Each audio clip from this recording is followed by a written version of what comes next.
May pasalubong tayong durian. So, let's eat again durian, guys. Meron ako ditong red prawn durian. Humot kaayo. Dako-dako niya siya karon.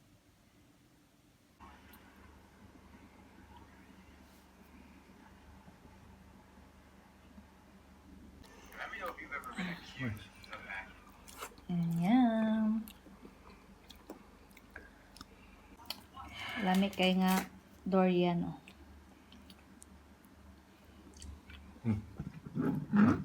Nga. Dabra pa isa, oh.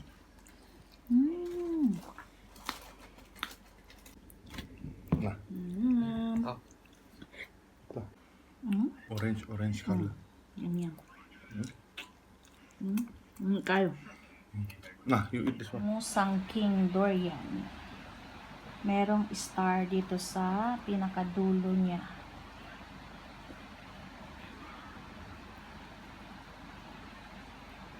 So, malalaman daw yung Musang King if may star dito sa pinakadulo ng durian. Ayan, o.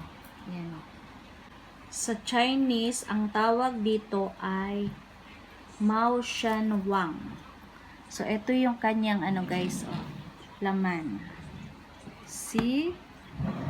Same sa itsura ng red prawn, medyo yellowish yung kanyang color.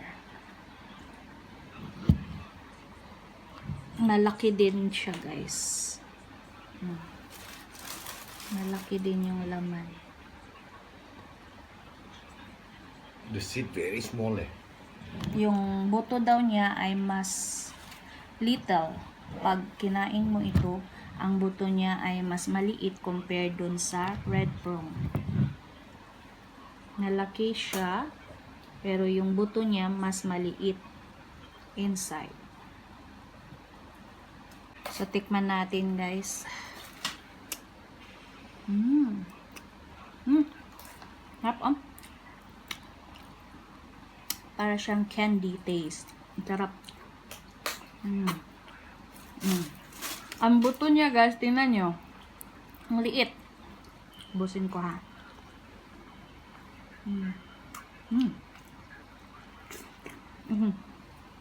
Nga, ganito lang kaliit yung buto. Manipis. Manipis yung buto niya. Just my sauce. Akin na dito yung isa, baby ko.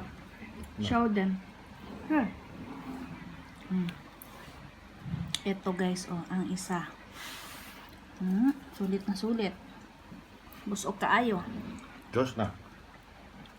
Taste it, Josh. Nah, you eat this one. Sarap. Yummy ang ating durian ngayon. Ano nga? What is the name of this, baby ko? Durian? Type of durian. Mas Johor. Mas Johor. Ito yung Mas Johor na durian.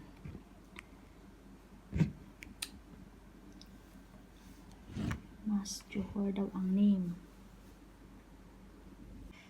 Yum, guys. Oh. Let's eat again durian. So, itong durian na to ay yung Mas Johor durian. Yung D168. Sarap to, guys.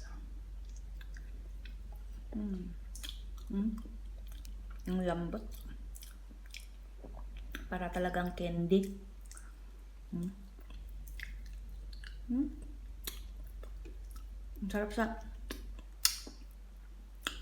sarap sa dila. Ang buto niya, ganito. Ang buto niya. So, medyo basa-basa ito na durian compare dun sa yung red prawn at Musang King. Ganyan siya. Ang sarap, guys. Same lang sila na masarap, pero Medyo ano to ba? Basa-basa. Thanks for watching. Bye-bye.